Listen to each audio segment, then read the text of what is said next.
खैरपुर में excise police कार्रवाई कंदे 25 किलो चर्स हथ करे एक जवाबदार के गिरफ्तार करे वरतो है। एक्साइज पुलिस गुजो इतला मिलण ते खैरपुर का लाड़काने वेंदड़ रोड ते कार्रवाई करे कार में 25 किलो चर्स हथ करे एक जवाबदार क्वेटा वासी मोहम्मद नईम के गिरफ्तार करे वरतो। एक्साइज पुलिस जो चवण है त गुजो इतला मिलो त एक कार में लाड़काने तरफ वडी तादाद में मंशियात मुंतकिल कई पई वने, जे बाद कार्रवाई करे चर्स हथ करे वरतो है। एक्साइज पुलिस मूजिब जवाबदार मोहम्मद नईम ते मंशियात एक्ट तहत केस दाखिल कयो वियो आहे। जोही शहर के कदीम कब्रिस्तान में गटरन के गंदे पानी जो छोड़ थियण खिलाफ मुख्तलिफ सियासी समाजी और मजहबी तंजीमुन तरफा एहतजाजी मुजाहरो किया वियो। जोही मां यूसुफ सुमरो की रिपोर्ट मूजिब अकबर सुरहो, कामरेड असगर एम सादिक एम की अगवानी में डीसी दादू, म्यूनिसिपल कमेटी जोही के एडमिनिस्ट्रेटर और चूंडियल नुमाइंदन खिलाफ एहतजाज करे नारेबाजी कई वई। उन मौके ते अगवानन मीडिया से ॻाल्हाईंदे चयो त ड्रेनेज सिस्टम दुरुस्त न हुअण, म्यूनिसिपल कमेटी अमलदारन की लापरवाही सबब गंदो पानी वासल फकीर कब्रिस्तान में दाखिल रहो है, जे सबब सवे कबरूं गंदे पानी में बुडी वयूं आहिनि। हिननि चयो त हिन कब्रिस्तान में जोहीअ जे ईदी मोहम्मद ताहिर पीरज़ादा, नाले वारे शायर अहमद खान मदहोश, अली अकबर जिस्कानी ऐं ॿिया सवे नाले वारा मजहबी सियासी अगवान दफन थियल आहिनि, जंहिं जूं मज़ारूं गुज़िरियल 1 महीने खां गटर जे पाणीअ में बुॾल आहिनि। हिननि मुतालबो कयो त वासिल फकीर कब्रिस्तान मां गंदो पानी निकाल करायो वञे। न्यू सईदाबाद में माज़ूर तंजीम के तरफा डीसी मटियारी खिलाफ एहतजाजी मुजाहरो किया वियो आहे।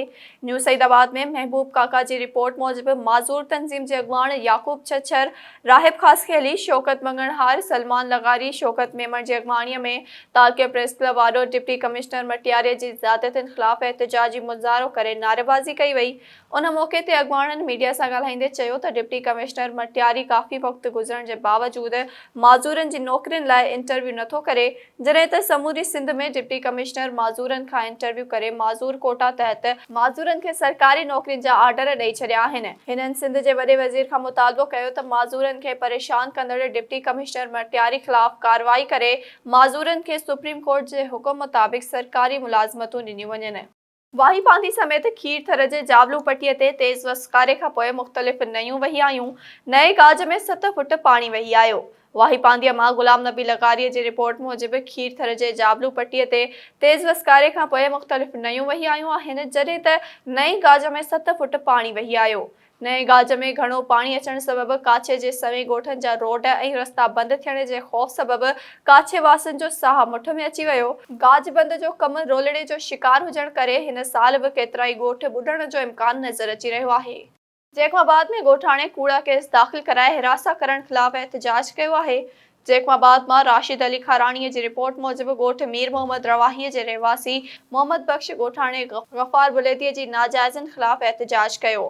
उन मौके ते मीडिया से ॻाल्हाईंदे मोहम्मद बख्श चयो त कुछ अरसो अॻु में कंहिं मामले तां गफ़ार बुलेदी सां फ़ैसिले ज़रिए ठा थी वियो हो, जंहिं ते गफ़ार बुलेदी मथां 4 लाख रुपया दंड पिण विधो वियो हो, जंहिं बाद 2 लाख रुपया तॾहिं ते माफ़ कया विया।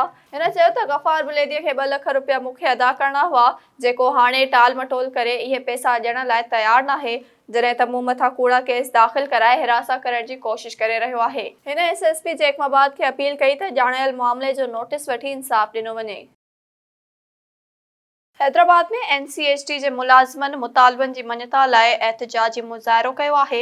हैदराबाद में फाजिल चन्ना की रिपोर्ट मूजिब एनसीएसटी के मुलाजमन शफीक मोहम्मद मल्हा, इसहाक थेबो, कासिम मुस्तफ़ा, शहजाद भट्टी और ॿियनि जी अगवानी में प्रेस क्लब वारो एहतजाजी मुजाहरो करे नारेबाजी कई वई। उन मौके ते अगवानन चयो त एनसीएसटी के मिनिस्ट्री ऑफ फेडरल एजुकेशन ऑफिसरन जा एरेज़ इंतजाम अञा न ॾिना आहिनि, जॾहिं त इस्लामाबाद हाई कोर्ट 2013 खां 2018 ताईं एरेज़ ॾियण जो हुकुम भी ॾिनो आहे, पर उन ते इंतजामिया अमल न पई करे। हिननि चयो त हिन महांगाई के दौर में लखे रुपया ऑफिसरन जा रोकिया विया आहिनि। फील्ड में वञण लाइ गाॾी ॾियण जी सहूलियत नाहे, असांखे सभु ख़र्च पाण करणो पवे थो। हिननि मुतालबो कयो त इंतजामिया फील्ड ऑफिसरन खे तंग करण जो सिलसिलो बंद करे सफ़री ख़र्च समेत रहतूं जल्द ॾिनियूं वञनि। सिजावल में टंडो मोहम्मद खान का सिजावल रोड की तामीर न थियण खिलाफ रोड एक्शन कमेटी के सॾ ते एहतजाजी मुजाहरो किया वियो। रोड एक्शन कमेटी तरफ़ां रशीद आज़ाद, याकूब सठियो, अली हसन रिंद, निज़ाम मेमण, अब्दुल गनी मल्हा ऐं ॿियनि जी अॻवाणीअ में मीरपुर बठोरो शहर में सिजावल हैदराबाद रोड ते एहतिजाजी मुज़ाहिरो करे नारेबाज़ी कई वई।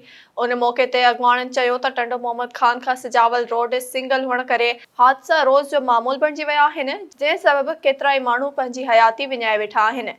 हिननि आला इख़्तियारनि खां मुतालबो कयो त नोटिस वठी डबल रोड ठहिराए मुसाफ़िरनि जूं ज़िंदगियूं बचायूं वञनि।